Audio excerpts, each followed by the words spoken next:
Artificial intelligence share बाजार की दिशा तय करने वाला बड़ा फैक्टर बन चुका है। अमेरिकी स्टार्टअप एंथ्रोपिक ने क्लाउडे कोवर्क और क्लाउडे कोड जैसे end to end workflow automation tools launch किया है। इसके बाद आईटी और एआई शेयरों में तेज उतार चढ़ाव देखने को मिला। निवेशकों को चिंता है कि तेज एआई ऑटोमेशन से आईटी सर्विस कंपनियों के रेवेन्यू मॉडल पर दबाव बढ़ सकता है। हालांकि शॉर्ट टर्म में अस्थिरता है, लेकिन भारत डेटा इंजीनियरिंग और एआई टैलेंट का बड़ा हब बनता जा रहा है। Finance, health care, manufacturing, retail और लॉजिस्टिक जैसे सेक्टर्स में एआई का इस्तेमाल लगातार बढ़ रहा है। बेसिसमर वेंचर पार्टनर्स के मुताबिक भारत का आईटी सेक्टर 2030 तक $400 अरब के पार जा सकता है, जिसमें एआई की बड़ी भूमिका होगी। आइए 3 घरेलू कंपनियों के बारे में जानते हैं जो एआई को अपने बिजनेस का अहम हिस्सा बना रही हैं। हालांकि अभी तक विशुद्ध एआई कंपनियां हैं। पहली है परसिस्टेंट सिस्टम्स। परसिस्टेंट सिस्टम्स ने 3 दशकों में खुद को क्लाउड, डेटा और एआई फोकस्ड कंपनी के तौर पर बदला है। इसकी रणनीति एआई आधारित और प्लेटफॉर्म ड्रिवन है। इसका मकसद बड़े स्तर पर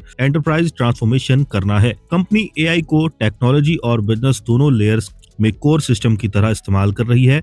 एजेंटिक एआई को कंपनी अपने ही ऑपरेशन में लागू कर रही है, जिससे प्रोडक्टिविटी और स्केल दोनों बेहतर हुई हैं। इसी वजह से इसे माइक्रोसॉफ्ट फ्रंटियर फर्म के तौर पर पहचान मिली है। पिछले 5 साल में परसिस्टेंट का रेवेन्यू 27.3% सीएजीआर और मुनाफा 32.7% सीएजीआर से बढ़ा है। आरओई और आरओसीई मजबूत है और कंपनी पूरी तरह कर्ज मुक्त है। आगे फोकस एआई आधारित नई टेक्नोलॉजी को गहराई से अपनाने पर है। दूसरा है टाटा एलेक्सी। टाटा ग्रुप की टाटा एलेक्सी दिग्गज engineering, research and design service provider है। ये सॉफ्टवेयर डेवलपमेंट और सिस्टम्स इंटीग्रेशन सेगमेंट में काम करती है।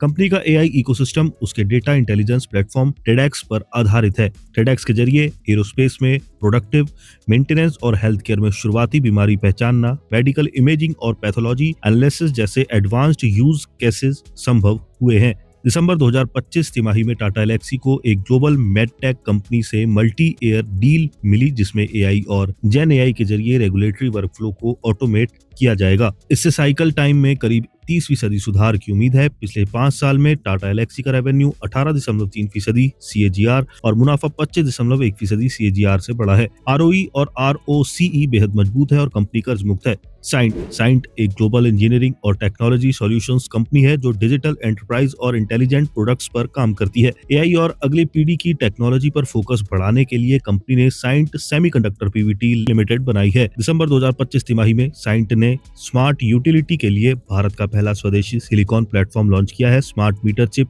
अजीमुथ एआई के साथ मिलकर तैयार की गई है। साइंट एआई स्किलिंग पर भी जोर दे रही है और नॉर्थ ईस्ट में एआई और फ्यूचर स्किल सेंटर्स के जरिए टैलेंट डेवलप कर रही है। पिछले 5 साल में कंपनी का रेवेन्यू 10.7% सीएजीआर और मुनाफा 13.7% सीएजीआर से बढ़ा है। बैलेंस शीट कर्ज मुक्त है।